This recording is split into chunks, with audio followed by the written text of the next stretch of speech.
Hello, Namaste, Adab and Sat Sri Akal. I am Sheetal Acharya and welcome to another episode of Indian Tech Icon Spotlight, where every tech journey becomes a legacy. From IT advisory to global delivery across continents, his trusted leadership transforms complexity into clarity and performance into impact. Join us today in welcoming Mr. Arindam Chakraborty, who is a dynamic leader in tech. Hi, Arindam. Welcome to our show, and we are really glad to have you with us today. Thank you very much. Thank you for having me. So let's start, Arindam, let's rewind a bit and start from your career journey, from your first role to where you are currently, and how that has, that professional journey has arced your overall leadership. Thanks. Well, it started a long time back. So initially, I was not in IT when I started my career. I actually started my career in steel. In India, I used to work for a company that used to manufacture steel wires, cables, and ropes. And it so happened that that company decided to implement an ERP solution, which I'm talking about 96, 97 at that point in time you would term that kind of a company as an early adopter of IT. And I was, from the company side, I was the integrator. So I was working with IBM, who was implementing that ERP at that time. And I was leading the implementation from a client side. So that was my introduction into ERP and into IT. And once that was done, that provided a segue in my career to come into IT. Mm-hmm. And after 10 years in that organization, I joined TCS as an ERP consultant. Mm-hmm. And then, as it happens in the IT services industry, there's a career progression. You move on to program management. And then I was moved very quickly to service delivery management and then to client relationship management. So that transition happened quite quickly within a span of 5 years of starting, and then became a long journey in client relationship and delivery, which I'm still doing today, but in different roles. So that's pretty much what my journey was. I spent about 17 years in TCS before joining ISM, which is a Kyndryl company. It used to be IBM earlier. Now in 21, IBM split, and the managed services organization became Kyndryl. So ISM used to be a fully owned subsidiary of IBM, but now it is a fully owned subsidiary of Kyndryl. Yeah, that's a wonderful journey, starting from steel and now making an impact in tech world. That's really amazing, Arindam. Now, let's talk about your current role. Like, what are your current roles and responsibilities, and how a usual day looks like to you, accepting new challenges and solving problems? So, right now, my position is as a VP of Infrastructure and Operations, and also member of the executive leadership team. I have fiduciary duties and responsibilities towards the company, as well as I'm responsible for supporting the growth of the company. And how do I do that? My responsibility is to define and implement, strategic initiatives for technology, not only to support our customers, but also for our own business needs and increasing demands of capacity. There is a significant amount of service delivery oversight that is required from my side. So I need to ensure that we maintain a high standard of service to our customers, ensuring that our customers are happy, but also ensuring that we do it profitably. Then compliance. So from an organizational perspective, we have to ensure that we are compliant with internal as well as external compliance requirements. And then to make sure that we hire and retain the right talent, as well as, have a very comprehensive skill development plan in place so that we are ready for the future needs of the market. And then there's a bit of vendor management, managing vendor relationships, negotiating contracts and to make sure that we have the best support for our technology platforms. That in a nutshell is what I do. What I think the second part of your question is what a typical day looks like. So a typical day is full of decision making on technology strategy, financials. There's a lot of governance involved in order to run an IT service industry. My day is full of back-to-back meetings. Either it is some kind of a governance or a fiduciary decision. Sometimes things are escalated to me. If it comes to my level, it means that it's already very complex. So it needs to be sorted out. So there is a lot of problem solving there. And then there's a lot of people management in a day-to-day operations. One of my responsibilities is to ensure that there is good employee engagement in the company, which means that we have to ensure that not only are the teams delivering, but they are developing as well in terms of skills, in terms of insight, and also their conversational skills, not just technical skills, but conversational skills. Basically, all of this put together. In my role, one of the essential things is that we need to read and think a lot. Unfortunately, it's difficult to do that during the workday, so I do it later after hours. Okay, so you have like whole lot of responsibilities, and then even after office hours, you have to invest time. I think that is inevitable. And part of like most of the IT leaders, I would say today. Yes. That's wonderful insight, and that's really whole bunch of responsibilities. Arindam, you talked about decision making, you talked about people management. So let's come to the decision making first. Like out of the competing priorities, how do you or what's your decision making framework? How do you go about it as a leader? When I have to make decision on something, my primary focus, and I would say the majority of the focus, is what are we trying to achieve? And is that sustainable long term? It's not that we don't take short-term decisions, we do. But it is very rare that we take a short-term decision in itself and stop there and not do anything further. If we have to take a short-term decision, we will always set rolling a long-term plan at the same time. But from a framework perspective, I have very simple rules about decision making. What is it that we are trying to do? Let us explore what needs to be done in order to achieve that. And then when we have all the ideas on the table, then we look at feasibility and practicability. And also, when I say feasibility, it also includes financial feasibility. But at the core is what is best for the company and its employees.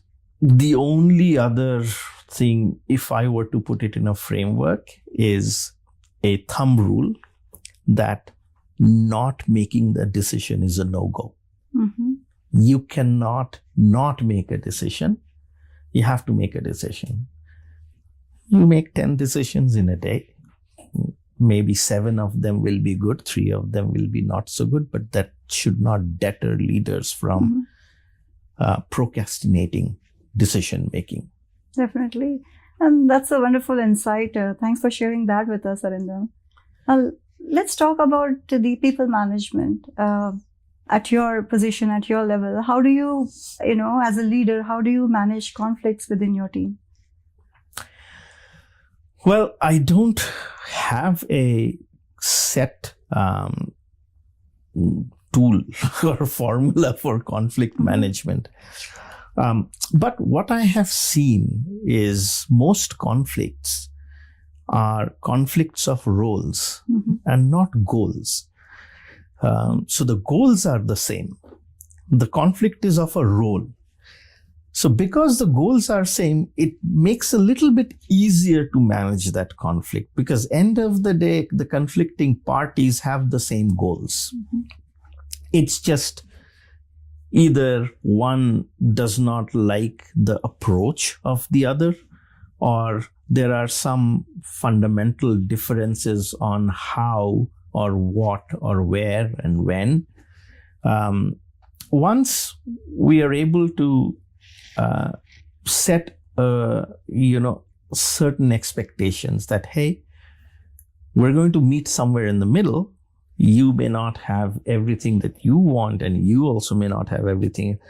Then it becomes easier. Then if you get a conversation going and both parties see the common grounds, it helps a lot in conflict resolution. My focus is to draw them away from the differences, closer to the commonalities. And then it becomes more amenable. Yeah, I mean, I love the way you explain that the conflict is about role and not the goal. That's beautifully explained. Most often. If the conflict is of a goal, then we have a completely different problem. So yeah, I mean, that's a wonderful way of explaining. Now, Arindam, let's talk about, you have been to different geographies. You have been to Asia, UK, US, in Canada now. How do you see your role as a leader evolving over all these years based on the experiences that you gain from all these different geographies? Interesting. I think it has given me a lot of subtle advantages.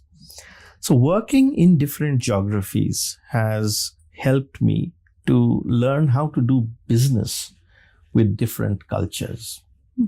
What it essentially means is it has given me insights into not only the differences in behavior and approach and culture, but also a striking similarity in what they want to achieve. Like, it's similar to the previous question, right? Everybody wants to achieve more or less the same things, but their approach is different. They use a different lingo. They have different buying behavior. Some of them are risk averse. Some of them are more, amenable to taking risks. So it has given me an insight into how different geographies behave and work, and the striking similarity in their goals. What it has also done is it has helped me bridge cultural gaps in communications. Because I know how they communicate, different geographies communicate. In a diversified conversation, I am able to bridge certain gaps. That helps in driving understanding clearly. The area where it has helped me the most is contract negotiations, especially when it involves geographically dispersed teams. And then, of course, understanding people. I have had the good fortune to not just visit, but live there in different continents. And therefore, I have had the good fortune to be immersed in the culture there, right? So what they do, how they celebrate different festivals during the year, what matters to them from a cultural perspective. So there are so many diverse practices in every culture. And yet I was humbled to see that the people inherently are the same, regardless of where they are from. They all want to make a good life for themselves. They all want to have a family that cares about them, friends. They all want a good life for their kids. They all want to have a fulfilling career. It's strikingly similar across the board. So that is what actually humbled me and it expanded my horizon. Actually, it gave me the ability to bring a geographically diverse group together and drive them towards the same goals. Yeah, that's a wonderful answer again, Arindam. So, what inspired you to come to Calgary and settle down in Calgary? I was looking at a different industrial unit before coming to Calgary. I managed professional services for a long time, and the professional services we used provide services for the big fives, except Deloitte. Deloitte had their own captive, but then one day I was approached and I said, "Hey, do you want to change and look after energy and resources?" And I said, "Why not? Fine," because that's what I have done pretty much throughout my career. I raised my hands for opportunities that very few people were willing to take. And so, which is why I relocated so many times as well. So that's what brought me to Calgary, because I started looking after the energy and resources portfolio. So, Arindam, let's talk about Calgary. Calgary being energy-centric hub, how do you see the future of tech in Calgary in upcoming years? I think I'm very bullish on the future of tech in Calgary. Couple of reasons, not just energy, but construction as well. Off late, the influx of people in Calgary has been huge. So the skill availability in Calgary is at par with any other big city. If you look at the industry, the energy, oil and gas, and construction maybe not so much, but parts of the energy industry are early adopters. When you look at all the energy companies, almost all of them have some initiatives going on the latest trends of technology.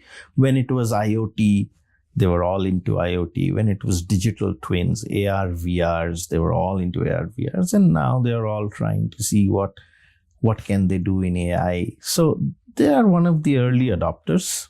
And so definitely there's a very bright future of tech in Calgary. And it's good that the skills are coming to Calgary in large numbers. So that's definitely helpful. So that's good to know that the energy companies are embracing the changes. They are, adopting AI. So that's really great to know. So Arindam, again, let's talk about the technology. So what current trends in the tech industry excites you most? So I think personally, the deviceless technology excites me most. Maybe because I'm not a very gadget savvy person. I'm good in technology solutions, but when it comes to handling gadgets, my wife is a better person than me. So deviceless absolutely has me excited. Of course, the other one is AI. I am very cautiously bullish on AI because it has covered a lot of ground. It is now at a productivity enhancement stage. In the next 10, 15 years, it's likely to become very disruptive in a good way. And of course, maybe in some inconvenient way, which is always there. And I'm sure we will find some mitigations to the risks that are there. But definitely, I'm excited about what lies in the future. Now, Arindam, let's talk about the success. What does success means to you as a leader? There are measures of success like signing, sales, growth, margins. So those are measures of the success of the business. The success of the leadership lies in how they achieve those goals despite challenges. And whether they are able to foresee those challenges, and sometimes you cannot, sometimes you can, and how you put your plans in place, how do you foresee them and make sure you're ready and mitigate those challenges. Sometimes you're able to achieve those goals, sometimes you fall a little short of those goals. But regardless of that, the success of the leaders is how they fight challenges. It's not so much as how much you achieve, but how you overcome the challenges. For a person who is also a people leader, people's person, right? There are leaders who are not so much of a people's person, and then there are people who are more of a people person. I think the success of leaders who are people leaders depends upon how many lives they have been able to impact positively. At the end of the day, so if I look at myself, when I look at 10 or 15 years of my career, I have customers, colleagues, friends, acquaintances who still message me. I have people who worked for me or with me at some point in time who come and tell me that, hey, you really made a difference in my career growth. I really followed you and it helped a lot. Mm-hmm. It gives me a lot of satisfaction. Right. A sense of fulfillment. Yes. Right? Yeah. Yes. And so that is also what leaders should strive to achieve, mm-hmm. as to how they develop the people along the way and make sure that they have a positive impact in mm-hmm. their lives. Definitely. And these are like some qualities. And again, managing people and empowering them, these are the qualities of a true leader. Other than these qualities, if I ask you, what are 3 more qualities which you would say a leader should have? Well, one of the very essential qualities of a leader is to have good communication skills. Mm-hmm. Because that's the only way how you can, share your ideas and vision. And you have to be able to communicate both internally and externally and across the rungs of the organization, from top to the bottom. So you have to be able to adapt your communication so that it is understood by all. I think leaders should be thoughtful and empathetic, because it is empathetic not only towards our customers, but also towards our employees. It is only then that we can arrive at a solution that works for both. Because if it works for just one and not for the other, then it's not sustainable. Mm-hmm. Third thing I would tell you is leaders cannot be risk averse. The very term leadership means that you have to have some risk appetite. Mm-hmm. Otherwise, I'm a manager. If I have no risk appetite, then I'm better off as a manager. Mm-hmm. And so leaders have to have a risk appetite. Of course, the risks have to be calculated. You need to know you need to be confident about how you're going to mitigate those risks and have plans. But that's the one thing that I personally feel all leaders should have, mm-hmm. is the ability to take risks. Yeah, and I would say these are all like strong combinations for any leader to have as a true leader. And then let's talk about giving back to the community. Are you involved in any community services or mentorship which you would like to share? There are certain things I do, mostly with children. I don't get a lot of time, but whenever I get an opportunity, I try and, put some voluntary work here and there, maybe in a library or maybe in a school, mm-hmm. in a school council, maybe give some time to the school council and have some community drives. If there is a community drive, mm-hmm. I try and take part in that. So yeah, in small ways. Yeah, well, that's a wonderful way to get involved in community services for sure. So thanks for sharing that insight, Arindam. Arindam, we talked about technology, we talked about leadership. Now, let's go back to your early days and let's talk about your hometown, your upbringing, and what values from your upbringing you still carry with you in your leadership style. I was born in Calcutta in India, but I was raised in a place called Ranchi, which is now in Jharkhand. It used to be in Bihar. So Ranchi used to be a hill station and very cosmopolitan. But my childhood was not very affluent. It was very modest. I learned to be creative from my very childhood because I obviously did not have variety of toys or equipments to play with. So I had to create my own toys and equipment. So I think some creativity was forced from an early childhood. And I also learned that in order for us or me and my family to do well, so in India, so I'm the eldest child. So we are indoctrinated that you have to be the responsible one and you have to take the responsibility of the family on your shoulders.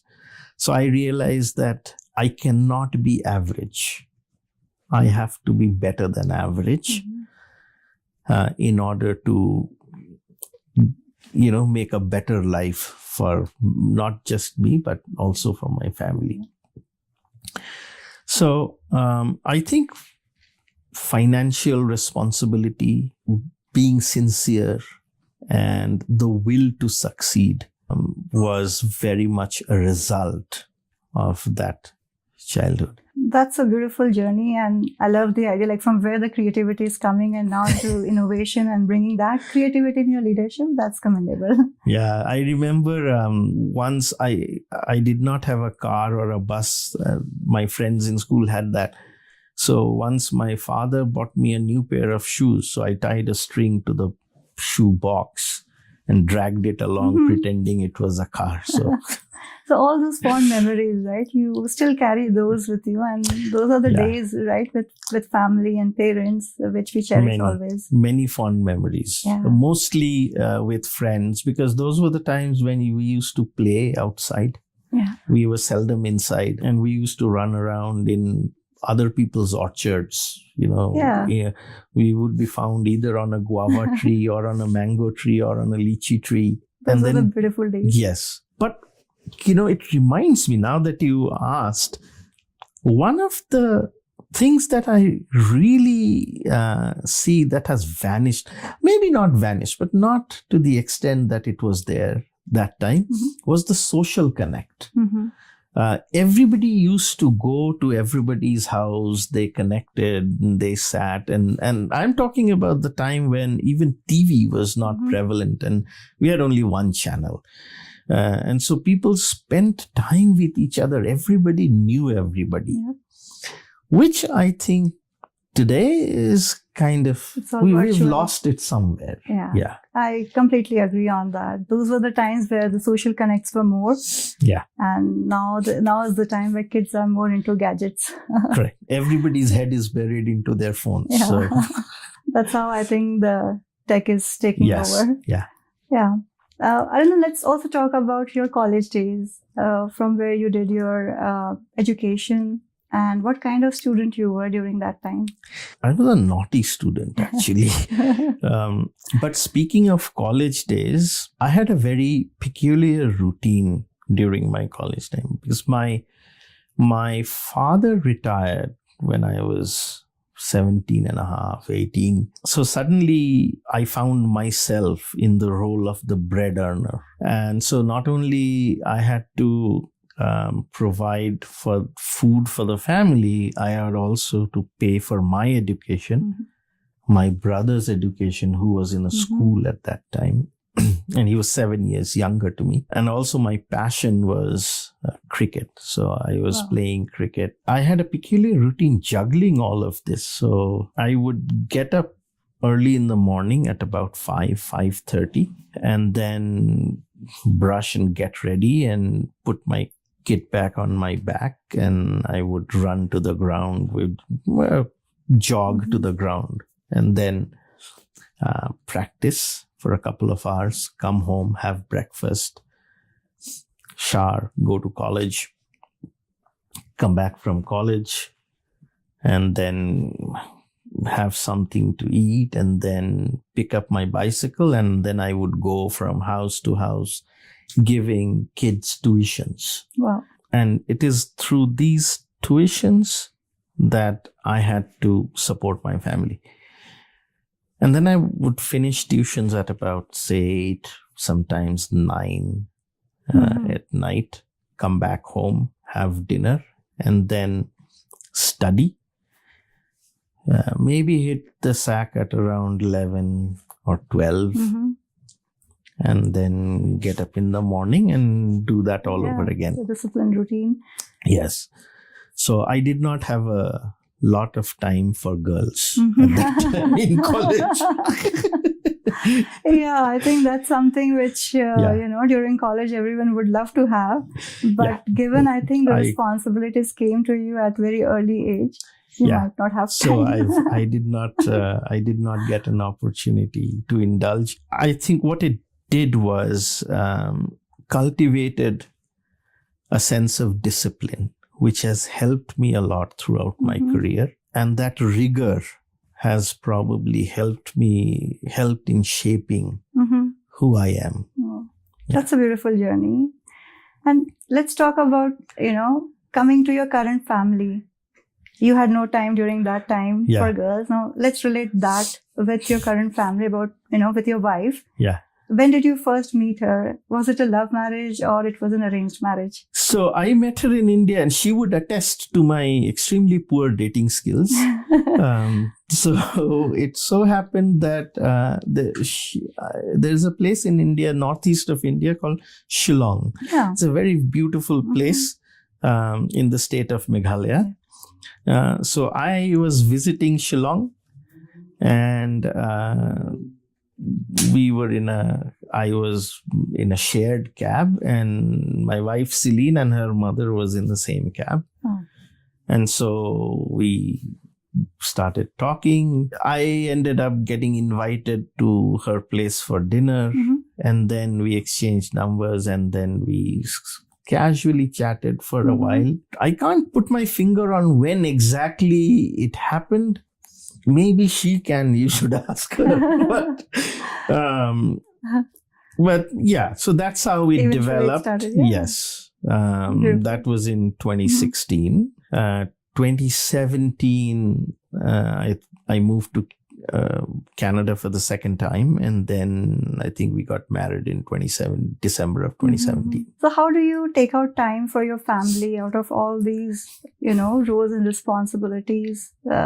With work pressure and all, so how do you balance out your family life? Rigor.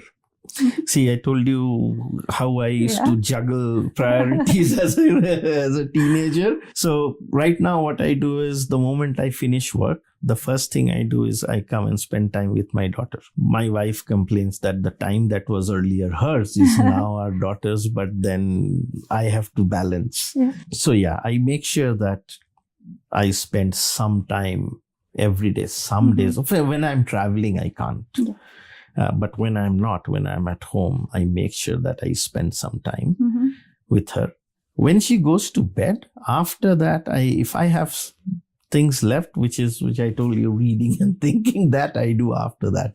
Nice. But then I make sure that I spend some time. That's perfect. And I was about to ask you, what are your hobbies and interests? And you just mentioned reading as one of your hobbies. Yeah. Or it's a habit.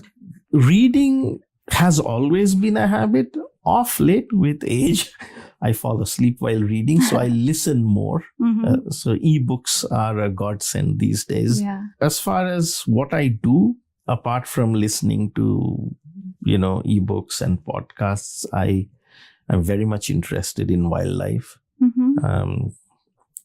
Still, so I watch a lot of wildlife documentaries. Okay. Wow. If there is sports going on, any sports. Especially cricket, of course. And then I listen to a lot of music. What kind of music? Mostly, Bollywood, classical, semi-classical. So I grew up listening to a lot of Kishore Kumar and Mohammad Rafi, Manna De. Yes. But I find that these days, the music that is being composed these days is extremely complex. Not only they are good, but they are much more complex. So the talent today is phenomenal. Both the singers and the composers. I know it was very dull in the middle, like the 90s, but 2000s I enjoyed it started. That. I'm from 90s. Sorry to say that. It's not that there was good material in 90s, but the richness that I find, and of course depends upon taste. So the richness I find in some of the compositions these days is extremely complex and beautiful. But then from things that become a worm in your head, nothing beats the R.D. Burman and Kishore combination. Because if you play Antakshari, the only songs that will come to your mind would be from R.D. Burman, Kishore Kumar. So those are the songs. Yes, absolutely. Evergreen. Absolutely. Yeah, so it's been a wonderful discussion with you, Arindam, and we are nearing our end of this lovely conversation, and we'll move to our last segment, which is the rapid fire round. So are you ready for that? Sure. So don't worry, I'll ask you quick questions and just try to answer those as fast as you can. Okay. I'll try. Perfect. So let's start with your first question. A tech trend you wish more people paid attention to? Deviceless technology. Okay. A quote or mantra you live by? It's actually 3. Be sincere in what you do. Don't intentionally harm others. And if you get a chance, do good for others. Beautiful. Texting or calling? What do you prefer? Calling. Your preference? UK tea, Canadian coffee, or Indian tea? Darjeeling tea. Indian tea. That's a great answer. Next question. A city that feels like a second home? When I first moved to Toronto, definitely it felt like a second home because it was so cosmopolitan. I'm talking about 2007, 2008. Very cosmopolitan. And for whatever time I lived there, there was never a weekend when I had to think, oh, what am I going to do? Always something or the other was going on. So definitely. You're a city person more. Not anymore. Now I am more of a mountain and wilderness person. Yeah. No but wonder. I was younger then. So definitely. That life attracts more during that time. Yeah, I mean, that's fair enough. Next question. One habit that keeps you productive? I'll have to think about this one. I've never paid a thought to one habit that keeps me. I think it's the attention to detail is what keeps me productive. Okay, that's a good answer.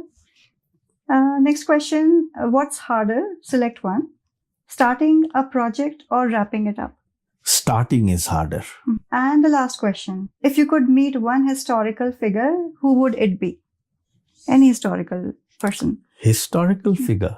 I want to meet Radcliffe to ask him what was he thinking when he drew the line between India and Pakistan. Okay, that justifies your answer. Wow, you really played well, Arindam, and thank you for being on the show. Thank you so much for taking out time for us, and it was really wonderful chatting with you.